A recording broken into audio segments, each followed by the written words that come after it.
We quickly picked up where we left off with Ghoul burning up the battlefield with his hellish flames. One moment he stands menacingly, the next he vanishes out of thin air. The demons paying attention can't help but feel a heavy sensation incoming. It all happens so fast that one of the soldiers just feels his skin getting pierced without seeing what caused it. Ghoul appears behind enemy lines, continuously scorching the ground. Zeke is woefully unaware of the slaughter happening in the vanguard. He is too fixated on Shuya Un's barrier. But when Ghoul gets close enough for his presence to be felt, the Wrath Demon Army captain's eyes widen in shock. Before he even gets the chance to twitch a single muscle, the young orc is already up in his face, caving it into his skull. Ghoul makes sure to exert some extra force and rage while flattening the butcher's face. As he does so, dark liquid tears flow from his eyes. A single attack devastates the lands as the poor captain is dragged around the concrete. The dust and debris ultimately culminate in a loud boom that can be heard all around the battlegrounds.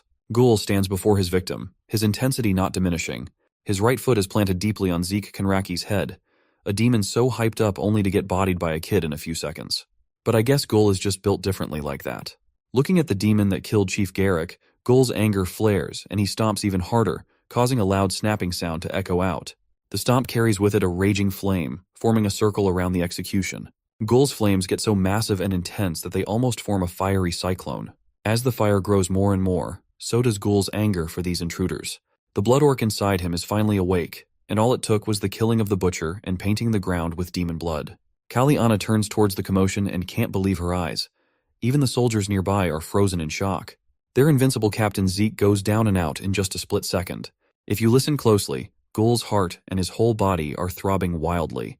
It looks as though he is struggling to control the scorching heat inside him. A few meters from the slaughter of the butcher, Elder Gurin is experiencing excruciating pain. The monstrosity known as Shuya Un laughs maniacally at the enormous size of the Elder's spirit beast. He urges the Beastmaster to hold on while he takes all of it out. It's like getting skinned alive as the Elder's draconic spirit beast continuously gets shaved away from his body. Envy Army mages are also hard at work to maintain the hold of the barrier to protect the process from any outside forces. Ghoul is within earshot of the despicable dome of pain, so he hears the Elder struggling and roaring in agony inside. He slowly turns his head around to see what the screams of pain are all about. Recognizing that it is the stern voice of Gramps, the dark clouds in his eyes clear up, and the sweet, troublemaking kid resurfaces. Ghoul sees the Envy Demon Army captain smirking with satisfaction nauseatingly. The dark clouds immediately come back after being triggered by the despicable display of torture. He starts walking up, leaving the disfigured corpse of the butcher to warn Shuya Un not to touch the Elder. Stomping all the way through, he makes it to the outer rim of the defensive dome. Ghoul grunts and raises his foot, covering it with flame and priming for a point-blank attack. One kick is enough to shatter what is supposed to be an unbreakable defensive spell made by multiple demon mages. Ghoul's fire looks as though it is eating and disintegrating the very essence of the barrier. Shuya Un is still grinning from ear to ear, thinking that this personal mission of his was too easy. But when the young blood orc closes the distance with an even more concentrated flame focused on his foot, the decrepit captain's smirk evaporates. This is not your run-of-the-mill flames. Contained within is the force that erased the butcher's life in a split second. Based on the intensity of it, maybe it's an even stronger attack. Shuya Un grits his teeth in frustration. His people were supposed to deal with these kinds of interruptions. The old demon is forced to stop his stealing process to duck and dodge the incoming attack. Shuya Un is so greedy for the spirit beast that even when he's about to fall from the impact, he's still desperately clinging to its essence. Ghoul's attack creates a vacuum that draws in every demon around, including the portal-making Suri Min. The platform that the Baron made is also dislodged from its position, while Elder Gurin is still attached. Thankfully, the force is enough to knock the old orc out of the platform's embrace. Still, the damage is done. The spirit beast coating his body is depleted by a lot, and blood is coming out of his orifices. Shuya Un regains his footing. He is literally fuming with anger as his soul-cast Arandama is interrupted and cut short. He doesn't give a damn about his soldiers, officials, or even about the culprit. He is just devastated that his technique was interfered with. The decrepit demon is so confounded because he can't finish extracting the dragon out of the Beastmaster. Suri Min and the Baron are sent flying close to each other. They don't see what caused the commotion. Something just explodes in their faces, and it is too sudden and chaotic to see. Shuya Un needs someone to blame for this disruption. He starts throwing a tantrum like a kid, for he only managed to get half of the precious draconic spirit beast that was supposed to make him perfect. The culprit obliges by reappearing beyond the smoke and dust with his leg primed for a full swing. Ghoul is stretching his legs over his head, and Shuya Un manages to catch a glimpse of the incoming attack. Seeing the one responsible for messing up his plans, Shuya Un's voice turns cold. Everything happens so fast. but the decrepit demon still manages to take up a proper stance while dodging Ghoul's assault without any wasted movement. While Ghoul is suspended in the air, his attack failing to connect, he is at the mercy of Shuya Un's next move.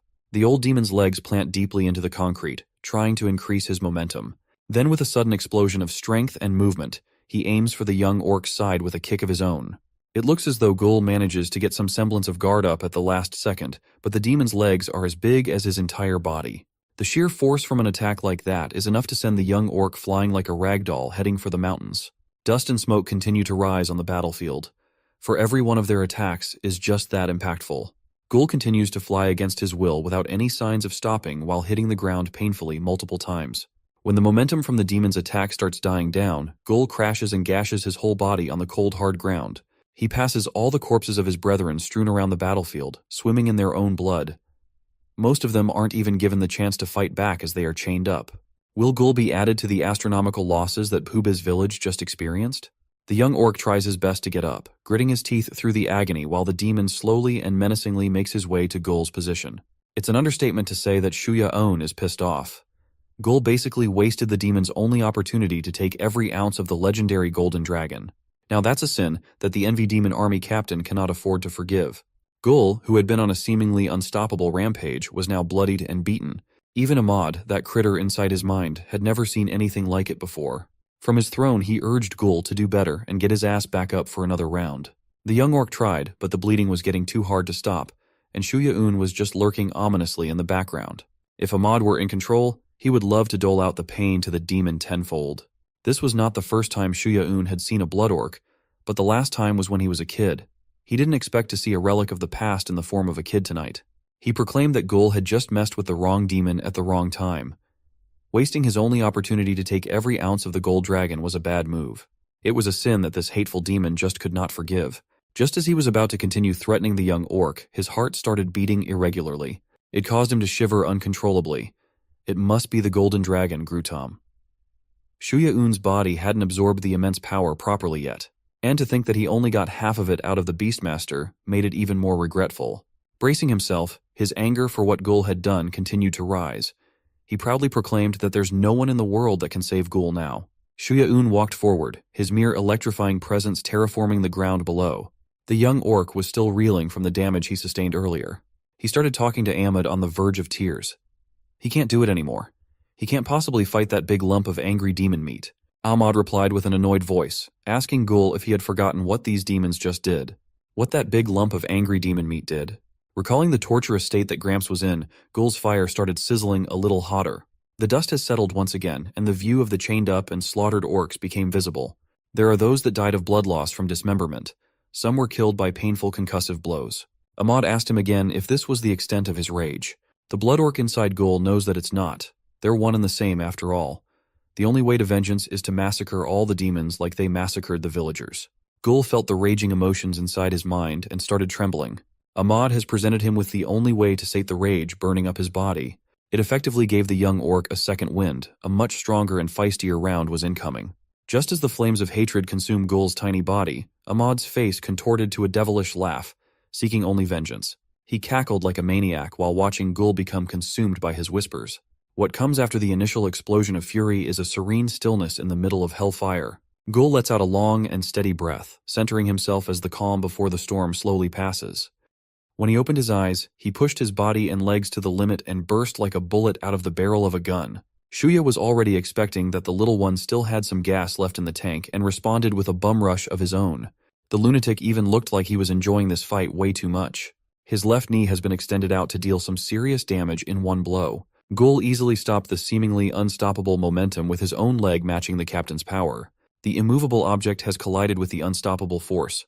A sonic boom exploded, clearing out the field in a potent manner. Unfortunately, our boy came up short in a battle of direct forces. This time, however, he didn't land like a ragdoll. He managed to steady himself as he landed. Without wasting another second, he launched himself like a mortar round ready to get back into action. Shuya wasn't expecting such a quick recovery and retaliation as Ghoul landed a kick right onto the decrepit demon's chest. Based on the demon's ugly-ass expression, it's safe to say that it hurt like a mofo. Persevering through the pain, Shuya raised his shaking fist into the air as tight as possible. He answered Ghoul's kick with a punch that would have certainly erased a normal mortal's life. The soldiers knew better than to interrupt. This ridiculous battle was wildly out of their pay grade. Throughout the whole fight, Gul was getting clobbered all over the place. The captain of the Envy army didn't get where he is now without the strength and experience to back it up. Hell hath no fury than an old demon scorned. Sensing that Gul was still breathing atop the rubble of destruction, Shuya refused to let up. He summoned the Golden Dragon's power, at least the half that he managed to steal as specks of golden scale appeared from his body. While preparing what looked like a finisher move, the captain yelled out for Suri. The second-seat lieutenant instantaneously responded and ran into action to receive her orders from the big boss. It looks as though Shuya was still having trouble digesting the gargantuan power of the spirit beast, and wanted an escape path to get out of boobies immediately. This is not looking good for Gul at all. He might look like he's out cold, but that might not be the case, as his legs were still twitching. Suriman used her scepter to rip the fabric of space and opened a dimension gate that they could safely use to withdraw. The young orc knew what they were doing, and he refused to let them run without the proper consequence. He would gladly grit his teeth and push himself to the limit, just to prevent the Envy Demon captain and his goons from getting away after everything they did. Shuya looked onwards, not letting Gul out of his sight. He was starting to feel threatened. He asserted that the boy just got lucky this time. But this won't be the last time that they'll meet, and he's sure of that. Gul refused to listen to all the arrogance and bullcrap that the captain was spewing. After positioning himself for maximum momentum, Gul took to the air like a ballistic missile launch. His guttural roars of rage filled the entire battlefield with heat and pressure. From up above, he started coming down to the ground at terrifying speeds, resembling a meteor heading for land. As Shuya was being swallowed by the dimensional portal, he warned Gul to pray that they don't cross paths ever again, or the kid will never see the light of day. Shuya has some balls to spout some threatening words while retreating like a rat. The portal had closed, and the Envy Army posse was nowhere to be found. Gul's meteoric strike landed on nothing but the ground, causing needless destruction. Kaliana watched everything unfold, including the scene of how the remaining army captain bailed on the rest of the army like the bastard that he is. She was effectively left to fend for herself and the remaining troops against an unpredictable factor in the form of a small red orc. Gul looked as though he was operating solely on instincts at this point, uncontrolled by any rhyme or reason. He slammed his head to the hard ground in frustration for not being fast enough to catch Shuya. Gul had gone through a lot in the span of a few minutes. The injuries he had sustained were not light by any metric, but the most painful thing he's suffering from was failing to kill and skin that bastard Shuya-un alive.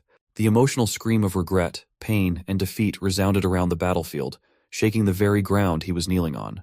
Elder Goran slowly stood up, shaking from the injuries and bloody wounds he sustained. He's still weakened from 50% of Grutom getting stolen.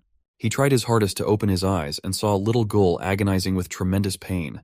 With the main threats gone, Gul entered some sort of catatonic state while he was still standing up straight. Within the smoke of his fiery fury, some slight movements can be heard.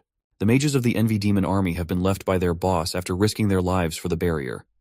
All they could feel was the menacing weight of the air emanating from the kid.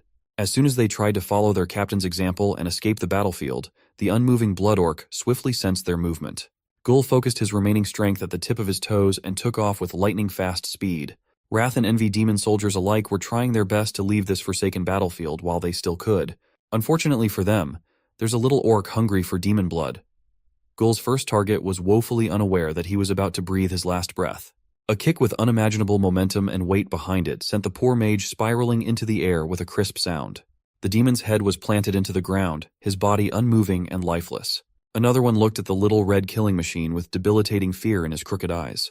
He knew that standing around and doing nothing would certainly get him killed like his comrade. So, he chose the next best choice and made a run for it. With his weak legs, he tried to get away. Like a heat-seeking missile, Gul rushed to cut off the escape route by aiming his kick at the straggler's skull. It was forceful, swift, and brutal. The kind of execution that we can't show on YouTube. Kaliana watched everything devolve into chaos with annoyance on her face. It doesn't make sense for an orc to have that kind of tremendous power. They were being picked off by a kid with the ferocity of a vicious monster trapped inside a tiny body. The bright full moon hung above Booba's village, or at least what's left of it. A demon with black wings and a grotesque tail has been watching the entire war and is interested in this unexpected turn of events. Everything was set into motion because of Shuya and his schemes. The winged demon was imagining just how thrilling it would be to see the demon lord's face when he learned about this juicy information from a single war. Standing above the burning village, the winged demon celebrated with exhilaration like a real lunatic. From the top of the mountain, with the wide view of the battle, he jumped down to a downward free fall. Just seconds before hitting the ground, he turned his body around and opened his wings. The winged demon flew into the night sky, who knows what this may imply. Kaliana still refuses to accept the crappy situation she has been stuck in. Captain Shuya went off on his own, and Captain Zeke is lying in a pool of his own blood. They were supposed to be the cream of the crop, the strongest demons in the army, but they were killed or driven away by a single young orc. Gul wasn't looking so hot either. I mean, I'm sure the fire makes him literally hot, but the injuries he sustained are no joke. So does Elder Gurin's condition. He is coughing up bile and blood while the remaining golden scales in his body are starting to dim. His breathing is slowing down, getting more labored and rugged while the blood loss leaves him teetering at the edge of death. Kaliana saw this and activated her soul cast on her spear. She still has her pride as an officer of the Wrath Demon army, and she refuses to let a kid run rampant, killing the remaining troops. Priming her weapon for a finishing move, Kaliana spun and flared her spear around while increasing momentum. When she finally got a hold of the perfect angle and the perfect level of power, she aimed at the target. One thing about her is she never misses. She yelled at the demon soldiers to get out of the way, as her next attack would certainly devastate the immediate surroundings. Before the spear left her grasp, a familiar bloody ponytail signifying the strength and wisdom of the village waved in the air. An attack of immeasurable speed zoomed into the battlefield with deadly conviction. It looked as though it was headed for Gul, who was starting to lose control, screaming like an animal in the heart of the war zone. A fatally injured muscular body ran into the frame, aiming to shield the young orc from the incoming sharpness whistling through the air. Elder Gurin mustered all the remaining strength in his weakened body to intercept a deadly sneak attack. Gul regained his senses once the sight of a bloody blade sticking out from the Elder's back came into view. It lodged into Elder Gurin's body that it still managed to graze Gul's shoulder, nicking him with a flesh wound instead of a fatal one. If you were expecting the attack to be Kaliana's spear, then you would be extremely wrong. It was the Dark Knight desperately looking for the Beastmaster. The mysterious figure opened his mouth. He was relieved that he had finally found Grudem the dragon. The death of the spirit beast equates to the death of its master. Elder Gurin was already on the precipice of demise, but the blade lodged in his chest just made the process much faster. He spouted out copious amounts of blood for one last time as the air slowly left his body. With the last bit of the orc's tenacity, he tried to move his hand to hover around the speechless Gul. He grabbed the kid's whole head, causing Gul to jump slightly in fright. Elder Gurin started talking to his longtime friend inside his head. He addressed Grutom, or what's left of the spirit beast at least. Goodbyes are incredibly hard, but they have been pushed to the point where that's the only thing left to say. As the crimson skin started dissipating and Gul's green body came back with teary eyes, he tried to talk to Gramps. Elder Gurin just had one wish, one final request. He just wanted the Golden Dragon to take good care of the young lad, the remaining orc of Boobies. The Elder pleaded, if not for the sake of their longtime partnership as Beastmaster and Spirit Beast. When Gul turned back to his original form, all the pain and wounds caught up to him at once, passing out and hitting the floor. Mr. Dark Knight expertly drew the blade from the Elder's back, spurting out even more orc blood on the battlefield. Elder Gurin felt the pain of his internal organs getting eviscerated by the blade on the way out. He screamed in unbearable anguish. A few seconds later, the Beastmaster closed his eyes. Elder Gurin fought valiantly as hard as he could, but it simply wasn't enough. He died as a warrior protecting the next generation. Gul knew that, at that moment, he knew just how deeply the old man cared about him. He went back into an unconscious state with tears streaming down his face. Kaliana was on the other side of the field, still clutching her spear. Her soul cast was wasted, and her thunder was stolen by the mysterious figure. She can't complain, though. The Beastmaster is dead without her making a move. The Dark Knight expertly cleaned the orc's blood from his blade and put it back into its scabbard. Kaliana finally got a clear look at the culprit who came out of nowhere just to land the killing blow on the Beastmaster. She called the hooded figure the Forsaken One. In distant lands where the pace is less frenetic than the land of the orcs, people went about their day as usual. An old man is being berated for being so cranky just because he didn't get a chance to take a bite of some dumplings. Even the demon settlements are as chill as hell. There are two youths comparing muscles and more. The common denominator among all these varied places was a single bounty poster for a wanted individual. For those who dare to challenge their luck, bringing in the Forsaken One to the nearest guild could net 20,000 gold. Dead or alive? Some newbie adventurers looked at the poster, and their eyes were glued to the astronomical bounty on one person's head. It's the biggest bounty you can see for just a single guy. The newbies were brimming with unearned confidence, braggingly promising each other to take the Forsaken One's life if the situation arose. But Chris, a platinum-ranked adventurer, overheard their ridiculous situation and strongly advised them to abandon all thoughts of taking the bounty. Seeing a well-known adventurer discouraging them from apprehending a criminal was confusing to the newbies. It's their job to do these kinds of things after all. Chris admitted that it is their duty to keep the peace, but going up against the guy in the poster is simply an impossible task. By his estimation, one would need an entire army to take down the Forsaken One. A revelation that shocked the newbies. The veteran adventurer added one more piece of advice. If they see the shadowy figure of the said criminal, there's only one thing that anyone can do, and that is to run for their lives. That fearsome and enigmatic figure just crashed the party and dealt the killing blow to the Golden Dragon and the Beastmaster. Who would have thought that the Elder would fall by the blade of a different beast and not by the hands of the demons?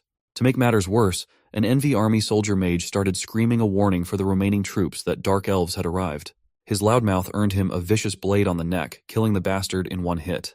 Then, the rest of the Nightwalkers started pouring in with lethal momentum, not letting the small fries get a single counterattack against their blitz.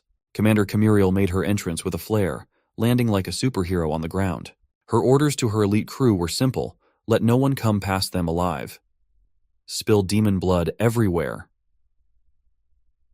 The Nightwalkers are not labeled as the elite of the elite in the Elf Kingdom for nothing. They were swift, coordinated, and efficient. Kaliana's headaches just kept on increasing. The arrival of the Dark Elves is a serious matter. Her troops, and she herself, are in no shape to put up a fight. Each of these Dark Elves had their own unique weapons. We've already seen Rand's, his multi-purpose dagger attached to a magical string. Those strings quickly swirled and wrapped around the Forsaken One's joints, preventing him from making any sudden movements. He's supposed to be caught in an inescapable bind, but the enigmatic figure just stood still nonchalantly. Layla the gorgeous Dark Elf is the Nightwalker's representative when it comes to hand-to-hand brawl. Tonight, she might be going up against the person that most adventurers fear. She knew that this fight wouldn't be easy. It might even be the toughest one that she'll experience. Meanwhile, as one of the remaining highest-ranking officers in the field, Kaliana commanded her soldiers to collect themselves and retreat accordingly. Try as they might, the speed of a normal soldier demon was just not enough to outrun a well-trained elven assassin. The Nightwalkers kill without a hint of hesitation. They don't mind getting their blades or their garbs dirty with demon blood. But going up against the beating Buddha is a different story.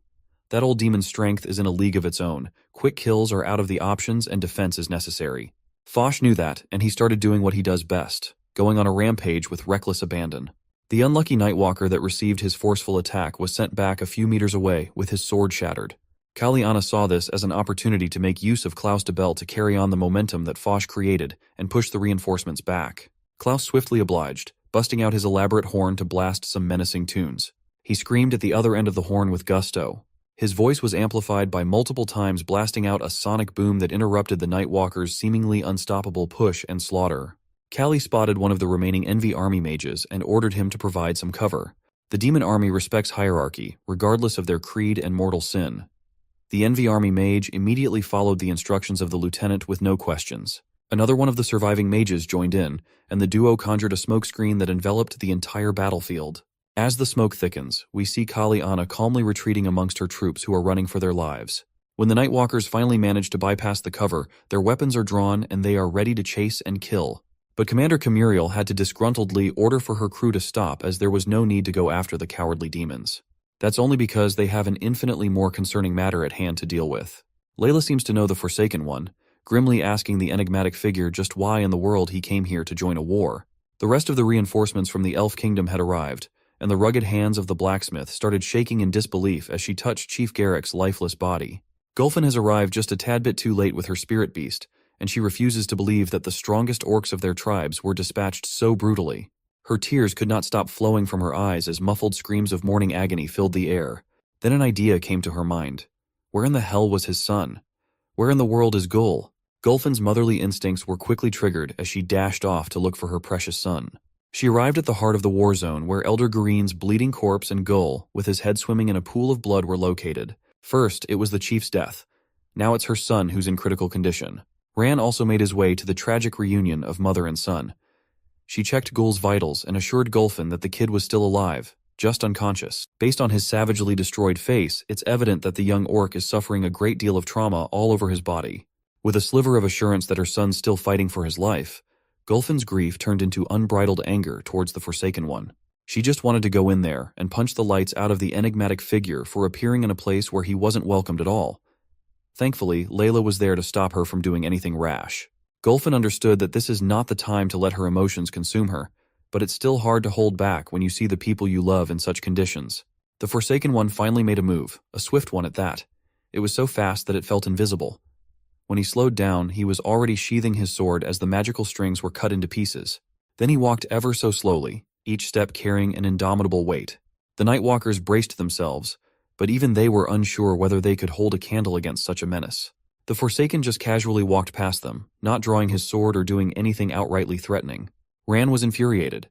They were the pride of the Elf Kingdom, and they were just snubbed like they didn't exist at all. So he decided to pick up his dagger and attack from behind with desperate recklessness. Forsaken isn't going to let a mere dark elf assassin misconstrue his non-violent walk for weakness. He drew his blade once again. The next thing you know, Rand's dagger has shattered into a million pieces, scattering in the wind. The force behind the undetectable strike was so powerful that it almost blew his whole body away. Forsaken started stating that he has nothing against the orc named Gurren the Beastmaster, Ran, or anyone else around in this place. His beef is with Grutom, the dragon god of protection, and he just finished his mission. He doesn't care what these dark elves, orcs, or demons call him, for he is practically incapable of empathizing with their loss. He's just doing his own thing and standing by his principles. Gulfin's anger flared even higher. This Forsaken guy thinks that he can just walk away from doing something unforgivable without worrying about a target on his back. And that's precisely how he feels, and he's not apologizing for it. With his job done, and his reasoning stated, the Forsaken one jumped into the mountains in a single leap, leaving everyone speechless. Gulfin erupted in anger even harder, asking the Nightwalkers why they didn't even try to stop the Forsaken one from leaving. That guy killed Gurren in front of all their faces. Layla, the closest to her out of the crew, reasoned that there was simply nothing they could do. Everyone knew the Forsaken one. Nightwalkers might be the greatest elf assassins in the realm, but they would undoubtedly lose all their lives if they decided to go on an all-out war against such a monster. It couldn't be helped. That guy is known for battling the gods by himself. Gulfin was also aware of that. She was just chock full of emotions right now. The whole Bubas village burned down in a blaze of mass destruction, leaving only the corpses of orcs, their pools of blood seeping through the soil. When the sun came up, the clearing operations were left to the Nightwalkers to take care of. They extinguished the flames and gathered the bodies. They arranged the fallen warriors neatly together out of respect.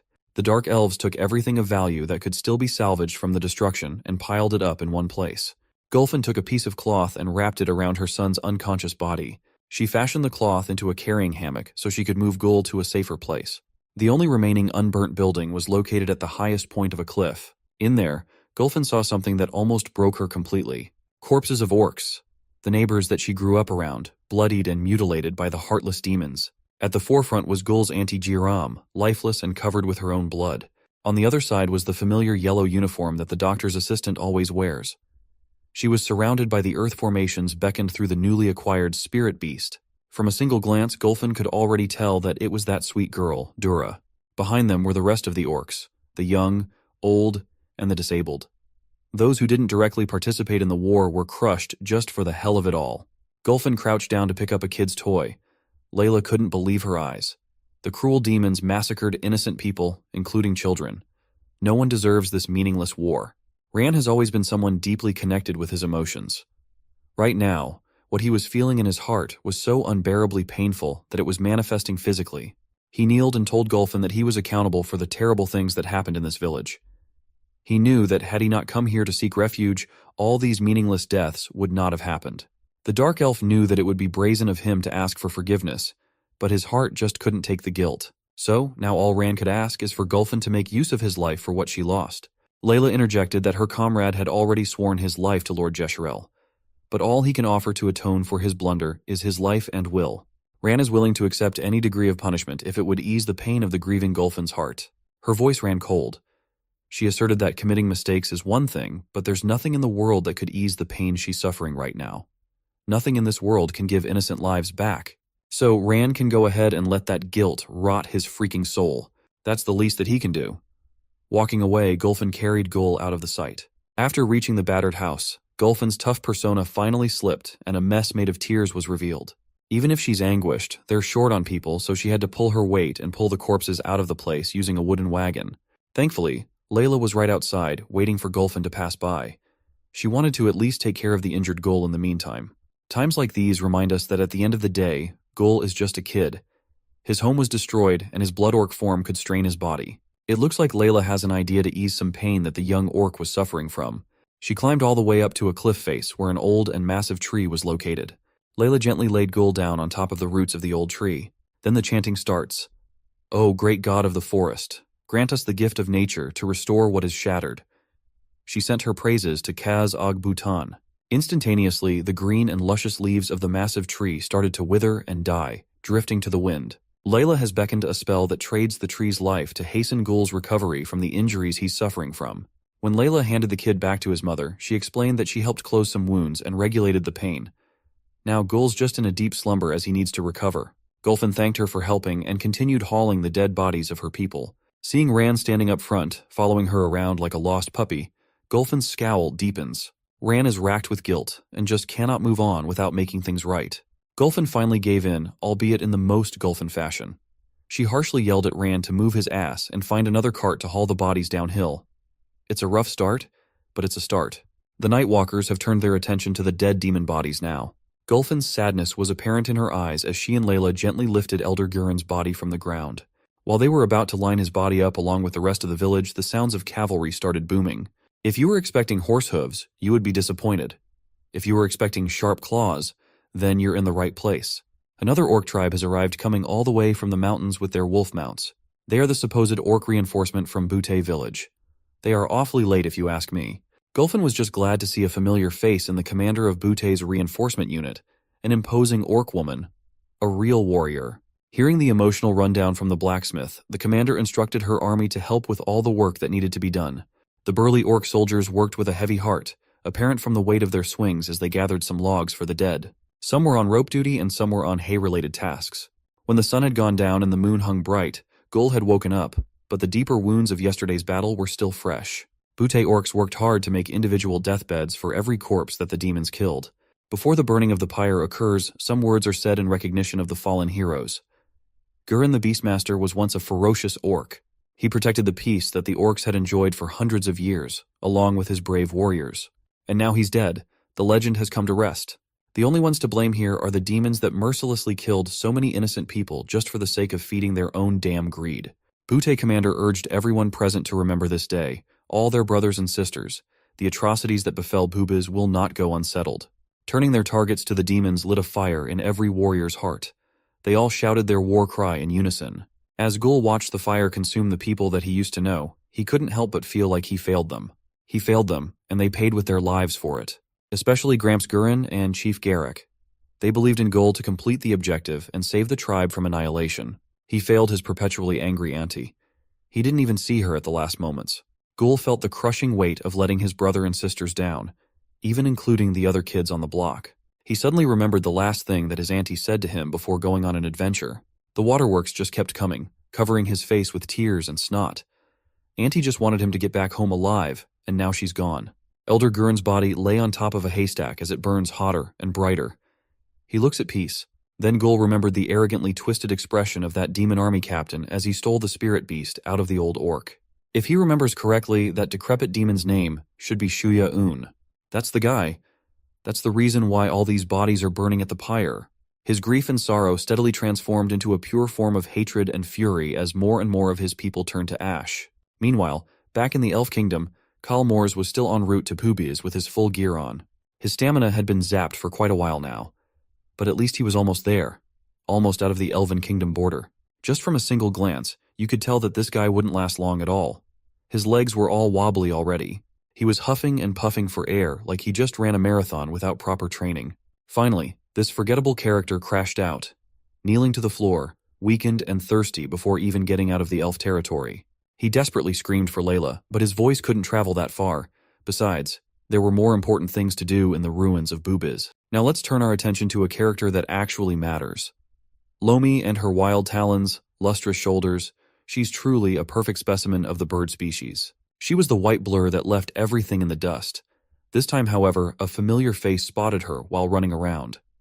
The snake. Lomi did what we call a manual brake, stopping an unstoppable momentum by using her feet as brakes until skid marks and smoke appeared on the ground.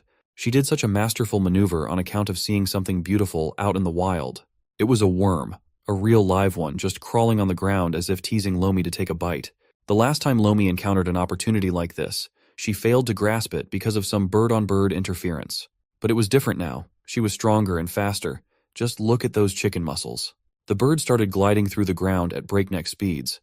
Thankfully, her neck could withstand the momentum. Her eyes were thoroughly locked on one thing and one thing only, the tastiest snack in the world.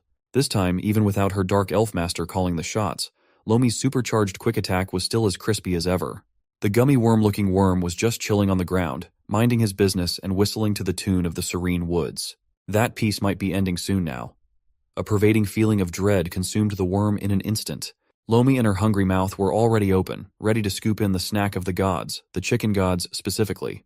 But she stopped the attack just centimeters away from the heavenly taste. Sensing danger incoming, Lomi started flipping and flapping her wings really hard. Thanks to that, she avoided being included in a pretty heavy crash in the position where the worm was located. Who's behind that crash, you ask? Well, it's the snake, of course. He's been waiting for Lomi since that time after the goblin lair raid. What happened before might have been a failure, but this time is different. The snake has gathered some friends to go up against a single chicken. A deer that looks as though he has seen some stuff in a brutal war. An ape that looks perpetually constipated can't be a good sign, right? There's also a boar that looks like he doesn't know what's going on, or where he is. He just looked confused. Another one of the team was an oddly human-looking sly fox that looked like he was up to no good. The kind of guy that you keep your children away from. Then there's the snake. Nothing much could be said about him. He's arrogant, he wants to eat, and he's very bad at picking his prey. Finally, a rabbit of some sort. I don't know, guys. Can you help me identify what this thing is? The deer asked the snake if the chicken was their target, the one who bullied the slithery fella before. Confused boar chimed in that they shouldn't underestimate the bird. She beat the snake, also known as Ebiog after all. Besides, he can sense a great deal of disturbance on the ground. Ebiog protested that he wasn't bullied, he just got beaten out of pure luck. But with their numbers right now, they'll certainly come out with a winner-winner chicken dinner. Lomi just watched those fools blab around with each other as she gathered spit in her mouth. The cocky chicken then spat that gob of spit with the maximum level of disrespect. To be honest, Lomi doesn't even remember the snake. He doesn't know who any of these animals are and how they know her. What she can't afford to forgive is the fact that they denied her delicious snack. According to the laws that Lomi abides by, interfering with her sacred snack time is a crime punishable by death. Lomi readied her fighting stance, opening her wings on either side while locking onto a target. Incidentally, this was the moment when Elder Gurren was just about to go on a crazy killing spree after humping down to enemy lines. His Grudem, the dragon spirit beast, flew to the skies. It was so powerful that it served as a beacon of light, splitting the dark clouds and letting everyone peer into heaven. All of that occurred while Lomi was getting ready to strike. The angle she was standing on made it look like she was the one with the draconic spirit beast. The coalition of wild animals was hit by the shockwave originating from the war zone, knocking some of them out. Even some stalwart trees had a hard time holding onto the soil with their roots as the wind intensified. Ebiog the snake was the first one to recover from being blown away by an otherworldly force. When everyone regained consciousness, the band of wild animals kneeled down in unison. Ebiog just turned from a pure hater to a Lomi fanboy. He even formally announced that Lomi would be the newly crowned leader of the dense rock forest. The diverse set of animals all witnessed the real power of the new queen, or at least they did. Nevertheless, Lomi has been hailed as the new monarch of this territory. She couldn't help but say holy bok. Lomi didn't even have to lift a single feather to make those animals submit. The novelty of it all was quick to grow old. Anywhere that the queen goes, her followers do as the name suggests, they follow annoyingly. While they were making their way closer to Buba's village, they spotted the Forsaken One traversing the forest in the same direction after being drawn by the spirit beast. Lomi and the rest knew not to mess with someone carrying such a deathly aura. The animal party just looked at the Forsaken One, and the Forsaken One looked back stiffly. One look was enough to freak the cowardly lot. Their best plan was to act like stupid animals with no thoughts of their own and throw their best tantrum act together. The Forsaken One wasn't impressed, I'm sure of that, but at least they didn't piss him off or anything in the same vein. Lomi just gave a meaningful glance, eye to eye. The chicken and the man that slays God passed by each other as if they were peers at the same level of power. Forsaken just continued his hurried journey, while Lomi did the same. Under her breath, Queen Lomi prayed for her master to hold on because right now, she was completely and utterly lost. A few days had passed since the invasion and destruction of Buba's village. Let's delve into the broader world and its future prospects. In the realm of humans, the heavy and dignified footsteps of Guildmaster France echoed through the halls of the Initio Guild. He headed to the infirmary where Red was undergoing treatment, and the lucky bastard had a bunny girl as his nurse. Unfortunately, the other members of their humble party weren't as fortunate, losing their lives and sustaining heavy injuries from the Demon Scout Party. Spade, the platinum-ranked adventurer, made a surprise appearance to discuss matters with Master France. In his hand was an ominous card depicting the King of Diamonds. Flashing this card led him to be escorted by the guildmaster to a hidden dungeon. There, some unfortunate sap had been detained with a broken leg, crudely splinted to minimize the damage. It turned out that Slick, the greed demon scout, had been caught alive and injured thanks to the guildmaster's timely response. Spade had been brought in to get answers to some very important questions regarding the demonic army that had marched through the woods that day. In an unknown corner of the realm, a human wearing a golden crown and a brawny orc stood side by side. They turned around to welcome some guests. It was two old geezers wearing orange and red tracksuits respectively. The orange geezer was your typical small and bald elder, while the other one looked like an older version of a Dragon Ball character. The man wearing the crown seemed shocked at the appearance of these two. In the realm of the elves, Lord Jesherel looked as though he had just received some extremely grim news. Perhaps it entailed the passing of an old comrade in arms. Receiving the report from his Nightwalkers awakened something slumbering inside the king of the elves.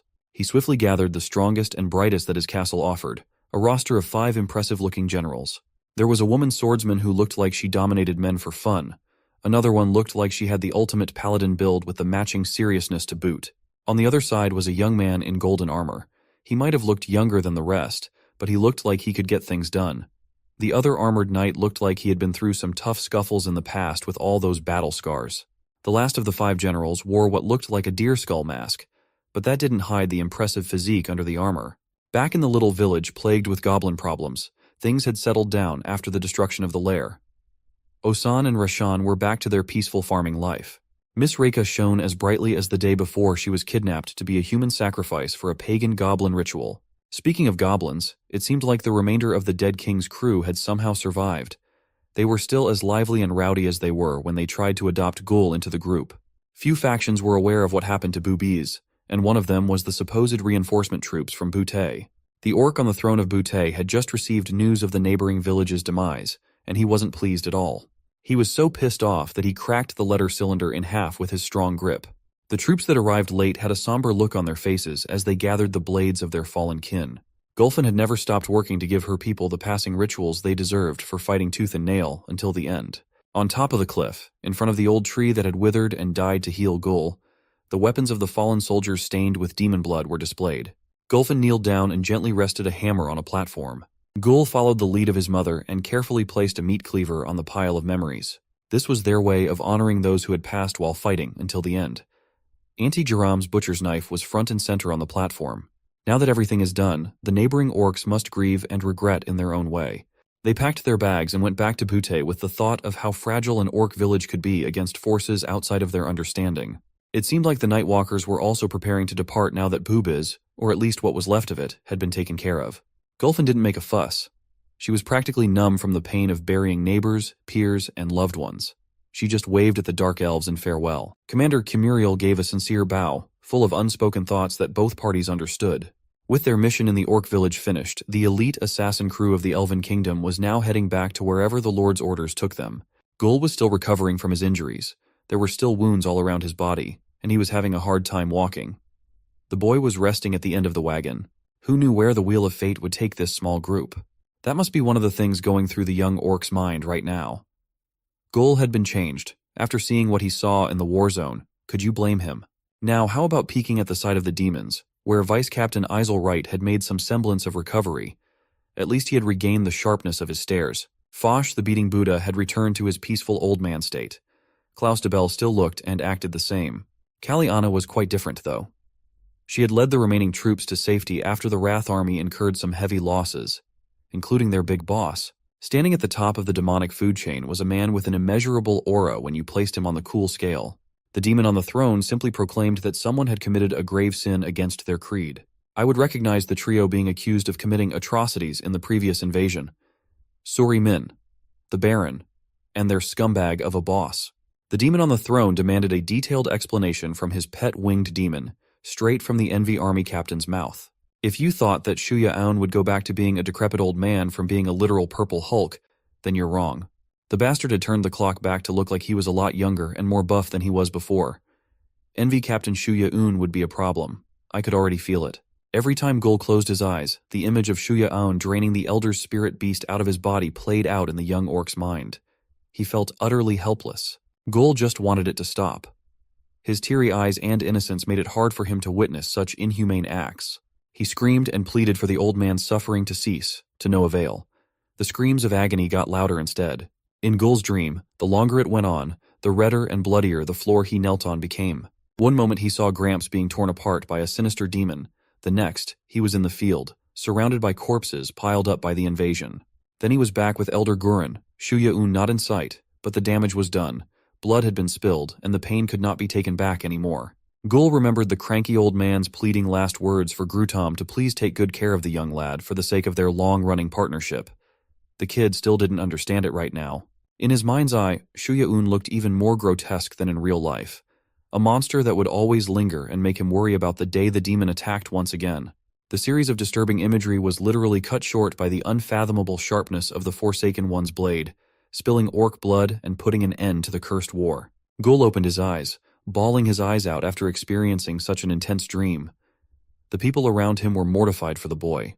Ran, who sat beside him, tried to approach gently, putting his hand on Gul's shoulder and making sure he was all right.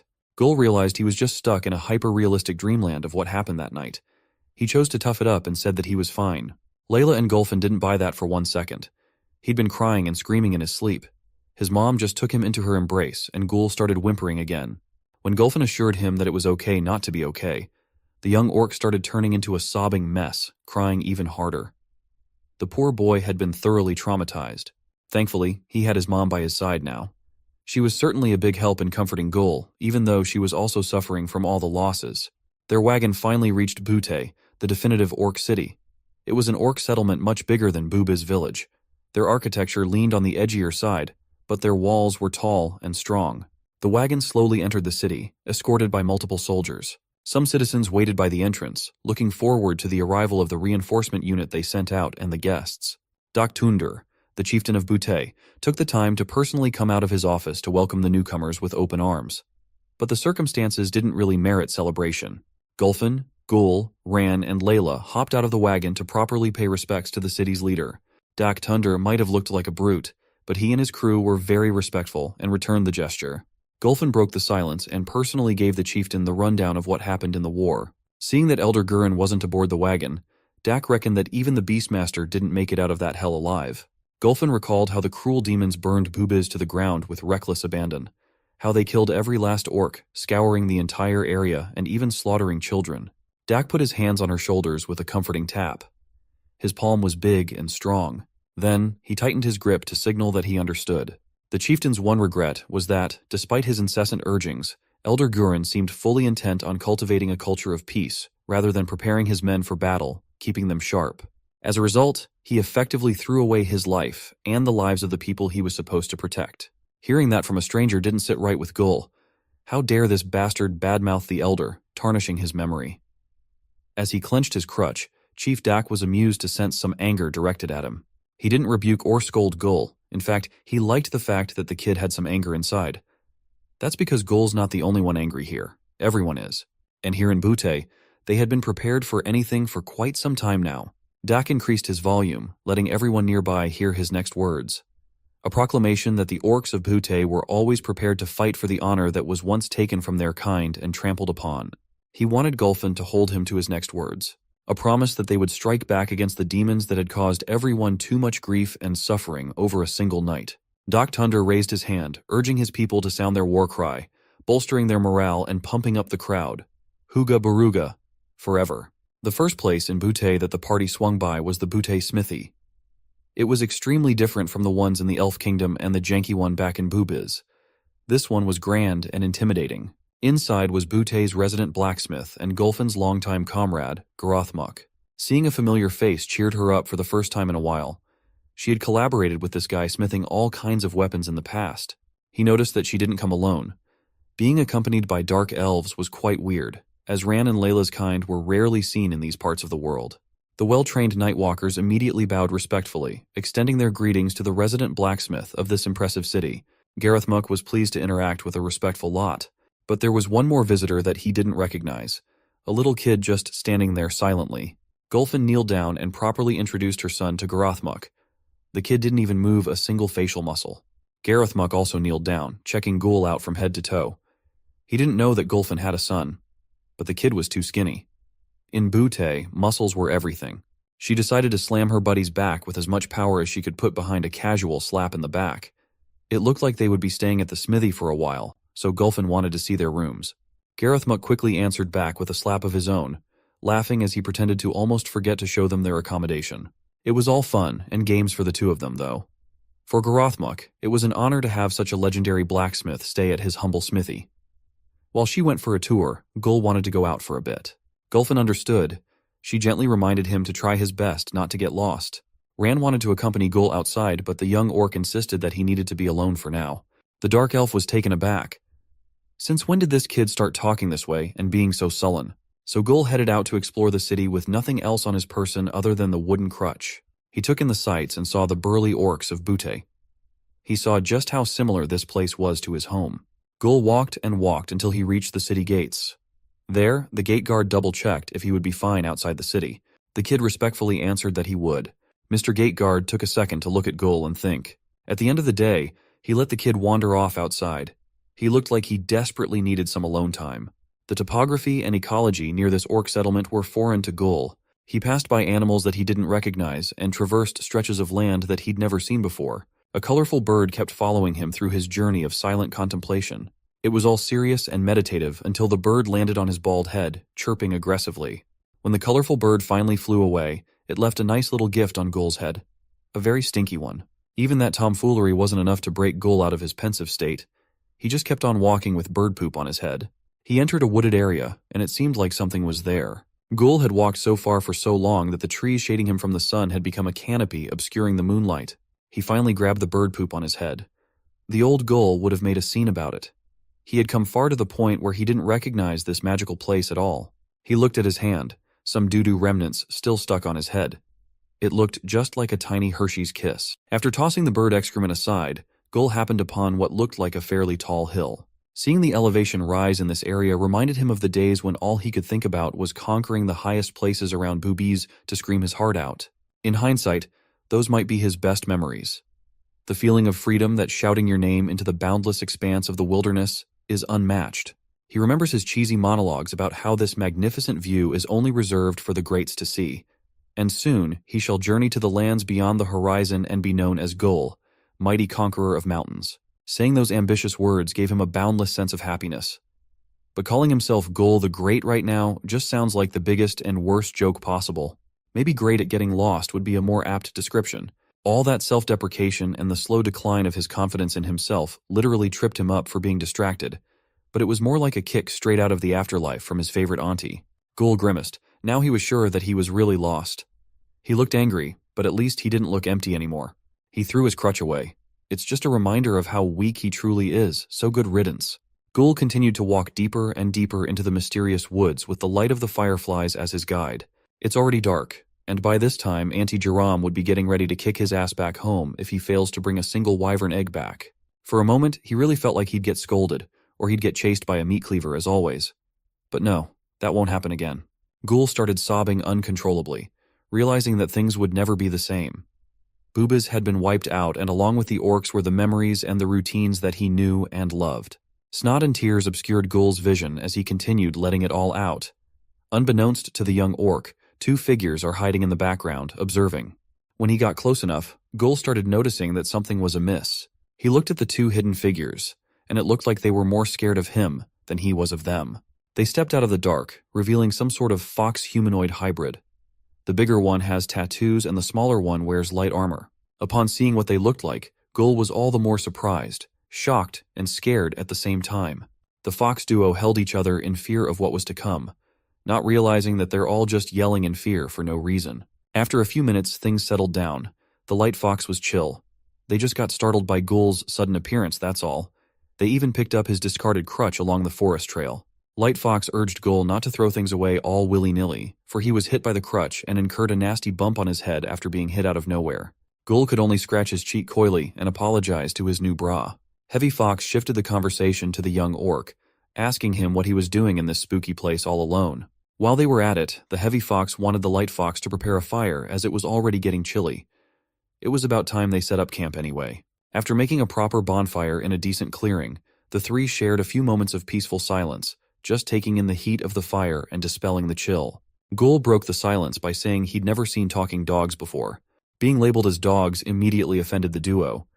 They are supposed to be a part of the proud family of foxes. They're a lot different from dogs. Ghoul was still a bit skeptical, so he tried to touch the heavy fox's scruffy face. He didn't like that at all. When he moved the touch and scratches into the heavy fox's head, it was evident that this guy liked it very much. Ghoul admitted that he's in this place because he's unfortunately lost. He's not from around here after all. So are the foxes. They might not be from here either, but they know their way around. Let's just say that they're looking for stuff that's worth money, but they are not bandits. That's a clear distinction. Heavy Fox rebuked Light Fox for even bringing up the B word. They're already struggling to get a clean reputation, and the dumb fox just keeps on ruining it. Seeing the duo's dysfunctional dynamic, Ghoul stifled a laugh, the first one in a long time. Heavy Fox worries that Ghoul thinks they're a joke now.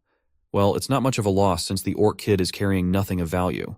Verbalizing the words Orc Kid made the Fox duo freeze for a moment. They started thinking about the implications of those words. Heavy and Light held each other in fear as they screamed and put a safe distance from Ghoul. The young Orc also panicked, thinking that there was some kind of unknown enemy behind him. The Fox duo just fearfully asked him if there were other orcs hiding in the woods and if Ghoul was just their bait. Ghoul asserted that he was alone, and that was enough to calm the duo's nerves. The kid was confused and asked what was the matter. Well, the orcs around here are madly intense. Butte is known for producing orcs with huge muscles that will slap you from a distance. Just thinking about it would be enough to make a bandit shiver. Light Fox thinks that even their city is badass. It's called the Ironclad Butte. Light gestured in the air, drawing a booty, and promptly gave it a firm slap like a true man of culture. Then the duo started howling into the wind, their snouts facing the moon. They insist that they're not dogs, but this isn't helping their case. Ghoul admits that orcs are truly amazing. They are a bunch of strong and dedicated beings. Maybe the same can't be said for the small ones like himself. Butte is also his destination. He needs to get back, and these foxes might be of some help. They do know the way, and they could guide him, but they wouldn't dare go anywhere near that place. Light Fox suddenly got serious and sincerely asked Ghoul what brought him to the middle of the woods all alone. The answer was simple. Really. He just wanted to clear his mind of something very painful. Light playfully bantered that they definitely didn't see the kid crying in the dark over that something. Ghoul himself hasn't fully processed his emotions yet. But whatever that is, Light is sure that Ghoul can make his way around as long as the kid continues moving forward without stopping. He must move with all his strength unless he wants to be stuck in whatever he's feeling right now. Hearing those unexpectedly wise words from these non-bandits kind of cheered Ghoul up. But before they do anything else tonight, Heavy Fox wanted to show Ghoul something amazing, some peppers. It's the new precious stuff, one might even say the good stuff. Ghoul scanned the peppers over, and he couldn't shake the feeling that he had already seen this thing in his auntie's book of herbs and spices. Light's mood got a little lighter. Are they going to cook these peppers? Ghoul prefers eating meat, though. But Light asserted that this thing is good for clearing your head. Like Ghoul, have you never had something so spicy that it makes you forget all your problems? Well, these peppers are so hot that maybe you'll even see the gods. Light Fox didn't waste any more time and put a pepper in his mouth. He chomped down hard, and the strong flavors immediately coated his taste buds. He's used to the spice by now, calmly letting the smoke out through his snout and ears. They promptly offered Ghoul one piece and urged him to take a bite. Ghoul was down to try it and ate the whole thing. Unlike Light, he had a tough time taking it in. He coughed and coughed until the smoke left his system. Light laughed and told him to take it easy while Heavy got some water. Ghoul gulped down the bottle like he'd been stranded in a desert. With some semblance of relief, he asked the Fox duos just what kind of pepper he really took. A few moments later, he stopped caring about it as he felt like he was floating in a stupor as the trees around them bent and rotated. Heavy started panicking. Instead of water, he accidentally gave the kid the elixir, and it was their last bottle too, but there's no need to worry as they have plenty left to share. Emptying the elixir bottle, the Fox duo started howling to the night sky once again. When the blissful blankness of the pepper and elixir were combined, the trio felt compelled to sing a very suspicious cover of Young, Wild and Free by Snoop Dogg and Wiz Khalifa. The unlikely group danced and sang the night away. For the first time in a long time, Ghoul seems as though he's back to his old happy self. They've been singing for a while now and singing the song so well that we might just get a copyright strike from Wiz Khalifa himself. It's just like Ghoul befriending some complete strangers to have the best night of his life after a heart-wrenching tragedy. The next day came, and Ghoul's head felt like it was being split open. The duo reckons that it might be because of the pepper. There's no need to worry, though. Today's the day they head for Butte, so Ghoul can go back home. Once they got close enough for Ghoul to see the gates, the Fox duo also went on their merry way to who knows where. Outside the city walls was Gulfin. She'd been standing there for a while, worried sick for her child. When Gul got close enough, she started yelling at the kid for wandering off to God knows where and scaring his mother. Gul's antics earned him a bonk to his head when his head was already hurting from the night out before. After that, Gulfin toned her voice down, notifying her son that there were some people in the city looking for him. Gul heard some familiar voices calling his name, and it felt like a lightning bolt struck inside his head. It was the kids of Boobiz. They managed to survive alongside Bob the Builder and Warrior Lozen. Gul immediately started tearing up at the sight of his comrades. He thought they were dead, that he'll never be able to play and cause trouble with them. The kid threw his crutch away and dived in to hug his boys, all of them tearing up for this heartwarming reunion. Gul smells like crap though.